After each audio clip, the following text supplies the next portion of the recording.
Hi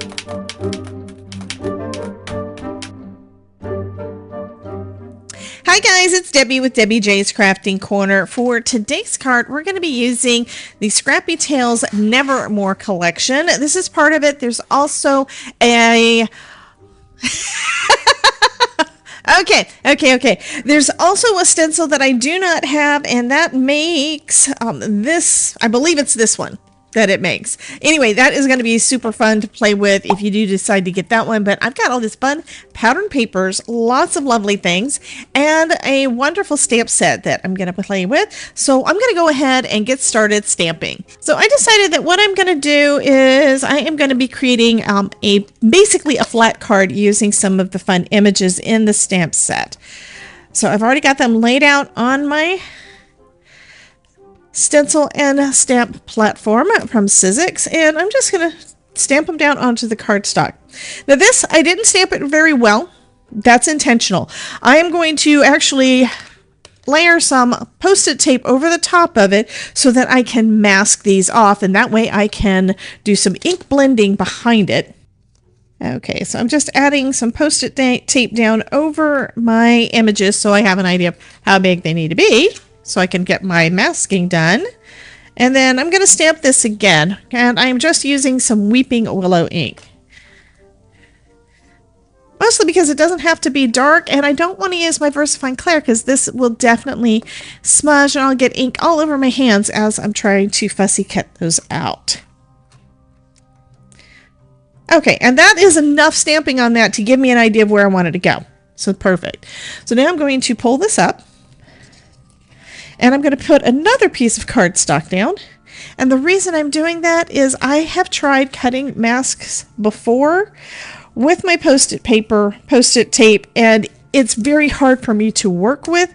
So what I'm going to do instead this time is I'm actually going to cut it out on the cardstock so that I can actually cut everything out without having a problem. Now for this layer, I'm going to use my VersaFine Clear, which is why I have it out. And we're going to stamp and emboss these images.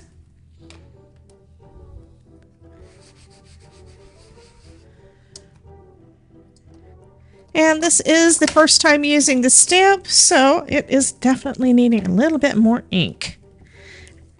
One of these days I will remember to condition it before I stamp everything down.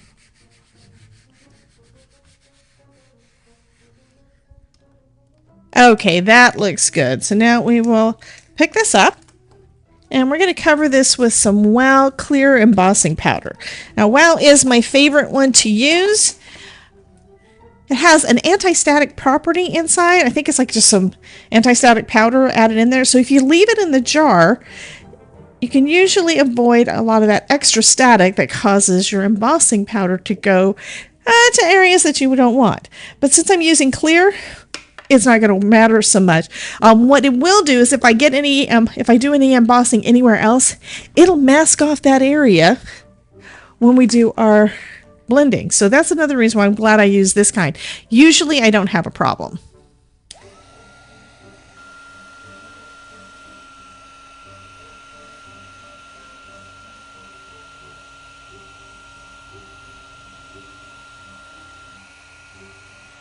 Okay, so now everything is all nice and bold and shiny. So now I'm going to cut out the mask. What you're going to want to do when you cut masks like this is try to cut just to the inside of that line that you stamped.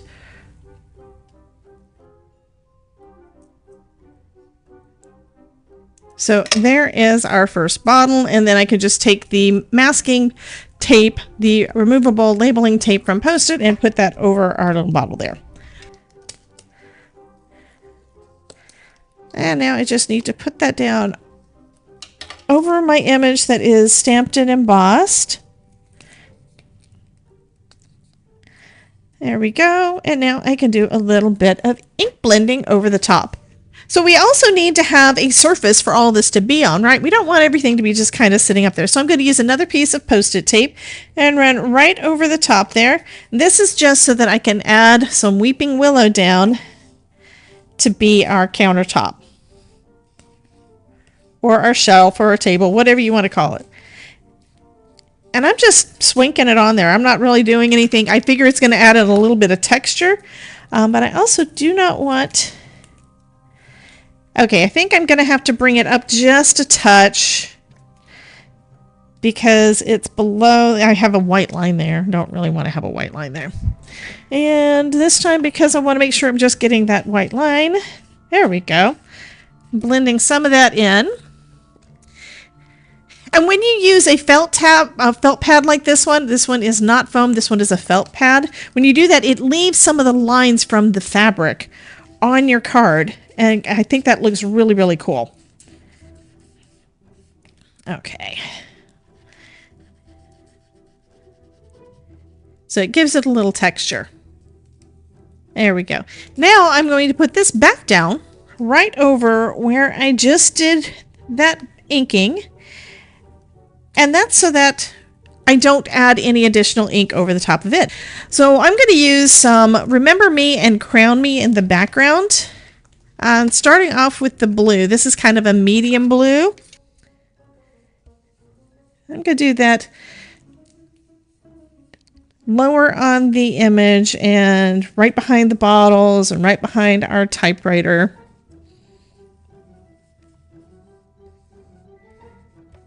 And the reason I like using these big brushes for this part is it just winds up making, first off, I can get more ink down faster, but it also blends it out softer. It's not necessarily as dark. I don't tend to have those dark edges on the where the edge of my brush was, because I've had that a lot with the others, and this is just kind of where I get the best results. Okay, so we're done with the blue for now. And then we're going to come in with some of the Crown Me. Now the Crown Me is very saturated. This is a newer ink pad, so it has a lot more in there. So I'm going to start off the edge and come in. Okay, so we're just coming in from the outside, and we're going to bring it into the blue.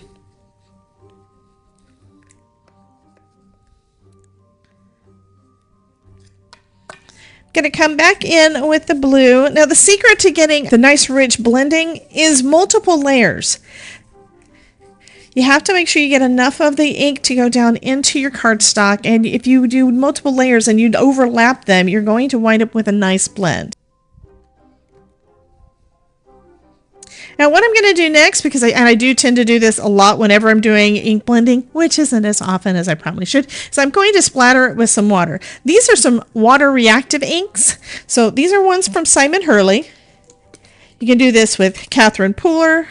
Look at that. But you can do Catherine Pooler and Tim Holtz inks are all water reactive inks. And this is what it does. It takes away some of that color and adds cool texture to your ink blending. Okay, so let's go ahead and remove our masks. And I left this on so that it would not mess up the counter down there.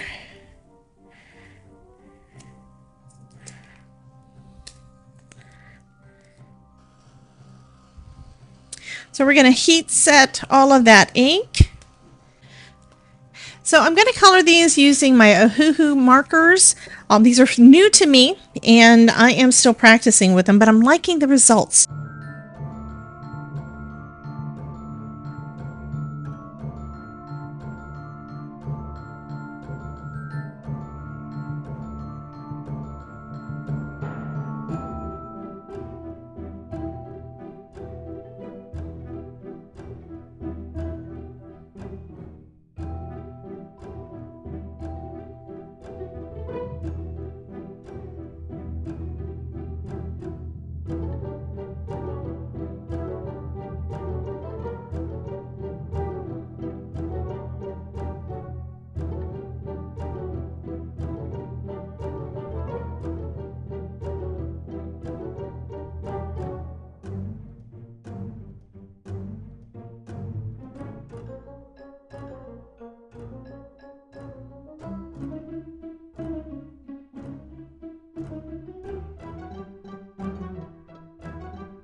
So I did decide that I want that Nevermore to be up in that area there. So we're going to stamp and emboss this just like we did the rest. And I could have done this at the beginning, but I wasn't 100% sure that's what I wanted to do. So I'm just adding it on now after the fact.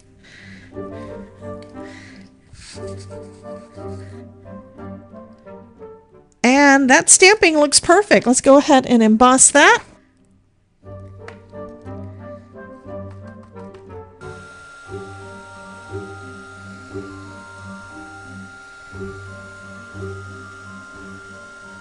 Okay, there we go. I think that looks nice. I really like that. So I'm going to go ahead and trim this down so we've got a nice border all the way around. But I'm also going to use my new decal trimmer. I've been playing with this a bit lately.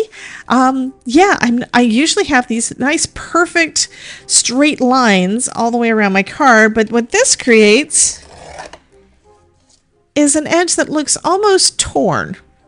It's not real obvious, but it is a little bit. So I started off with the edge that I knew I wanted to cut the least off of, so I just cut off a sliver. And now I'm going to turn it, and I'm going to cut a little bit more off of this side. So the panel that I want is going to be 4 by 5 1/4. So this is a little bit more than 5 1/4 now. So go ahead and trim that. And then on the last two sides, I can go ahead and trim it so that it is sized to what I want. Okay, so 5 1/4 by 4.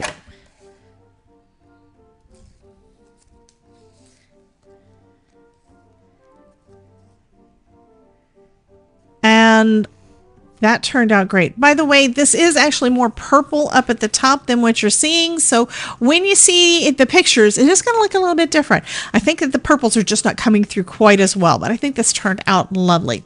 Well, creepy. It's more creepy than lovely. I do love this card though. I think it turned out really fun. So anyway, be sure to check out the other videos where I'm using Scrappy Tails products, and I will catch you in the next video. Bye guys.